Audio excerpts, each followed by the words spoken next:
ایک دن بڑا عجیب واقعہ پیش آیا کہ حضرت بلال جو حضور کے خادم تھے رضی اللہ عنہ آئے تو بڑے اداس، بڑے پریشان اور چہرے پہ غم.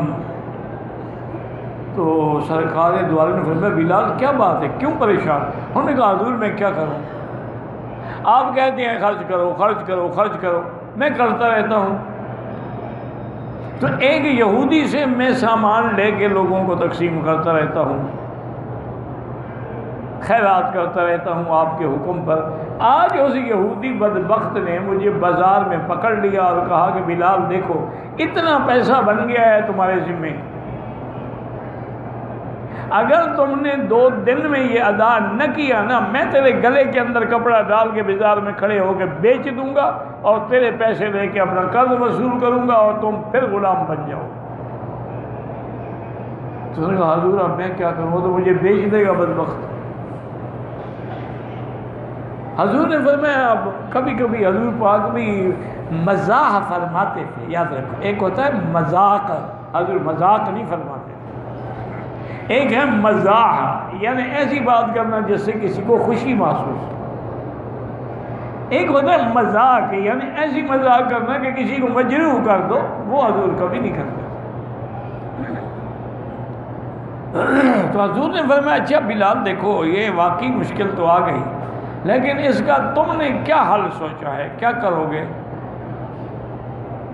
کوئی حل تو تم نے بھی سوچا ہوگا نا. اس نے کہا حضور میں نے تو ایک حل سوچا ہے کہ میں آج رات کہیں چھپ جاتا ہوں، میں یہاں سے دور کسی پہاڑوں میں چلا جاؤں گا اور وہاں رہوں گا. جب مجھے خبر کسی طرح پہنچ جائے گی کہ حضور کے پاس مال آ گیا اور آپ نے قرضہ ادا کر دیا ہے تو میں واپس آ جاؤں گا، پھر تو مجھے یہودی نہیں بیچ سکتا نا.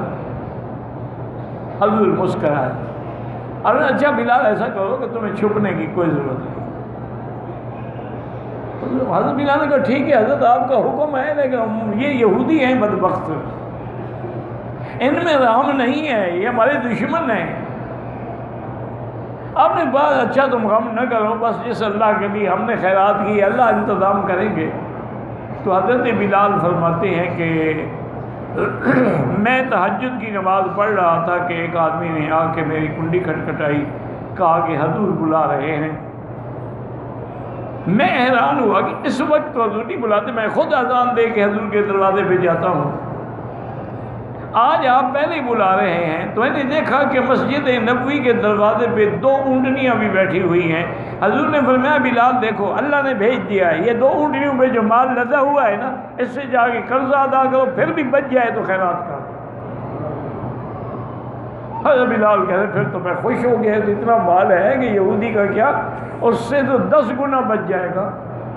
تو میں نے نماز کے بعد اس یہودی کا قرضہ بھی ادا کر دیا اور باقی جیسے حضور نے فرمایا تھا کہ اللہ کے راستے میں خرچ کر دو.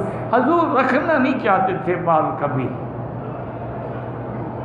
ایک دن ایسا بھی ہوا کہ حضور مسجد میں نماز کے لیے تشریف لائے، تکبیر بھی ہو گئی. اب یہ کبھی نہیں ہوا تھا کہ تکبیر ہو جائے اور حضور پھر گھر چلے جائیں. حضور گھر گئے، پھر جلدی سے واپس آئے، پھر آگے نماز پڑھائی. صحابہ حیران ہو گئے، انہوں نے کہا یا رسول اللہ آپ نے پہلے تو کبھی ایسے نہیں کیا.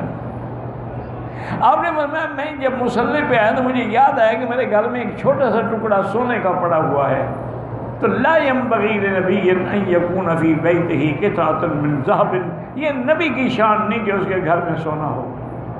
تو میں نے جا کے بیوی کو کہا کہ اس کو خیرات کر دو. وہ حکم دے کے اب میں آیا ہوں نماز پڑھانے کے. اور اسی طرح ایک صحیح حدیث مبارک ہے، حضور نے فرمایا اللہ تعالیٰ آسمانوں سے روزانہ 2 فرشتے بھیجتے ہیں اور وہ سارا دن دعا کرتے رہتے ہیں اللہم اعط لکل منفق خلفا واعط لکل ممسک تلفا. یا اللہ جو تیرے راستے پہ خرچ کر رہے ہیں ان کو بدلہ عطا فرما، اور جو بخل کرتے ہیں ان کے مال میں بربادی کر دے. تو وہ فرشتے بھی دعا کرتے رہتے ہیں خرچ کرنے والوں کے لیے. اللہ تعالیٰ کے فرشتے بھی مانگتے ہیں کہ اللہ ان کو اور زیادہ عطا فرما تاکہ تیرے راستے میں اور زیادہ خرچ کر سکیں. اور جو بخیل ہیں ان کی ہلاکت کی دعا مانگتے ہیں کہ یا اللہ ان کے مال میں ہلاکت نازل کر دے۔ تو اس لیے ہمیشہ یاد رکھیں، اور اسی طرح روایات اسرائیلیہ میں یعنی سابقہ کتابوں میں تورات میں یہ ایک روایت موجود ہے، حدیث قدسی ہے کہ اللہ فرماتے ہیں یا ابن آدم خلقتک لعبادتی فلا تلعب، اے آدم کے بیٹے میں نے تجھے اپنی عبادت کے لیے پیدا کیا ہے، تو کس کھیل کود میں پڑا ہوا ہے، کبھی کمانے میں، کبھی نوکری میں، کبھی مزدوری میں، تمہیں میں نے اپنی عبادت کے لیے پیدا کیا، اس لیے تو نہیں پیدا کیا۔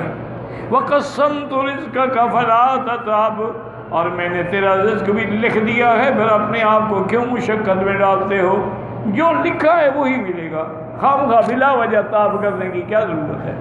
اپنی حد تک کوشش کرو، اسباب پہ عمل کرو، لیکن جو مقدر ہے وہی ملے گا۔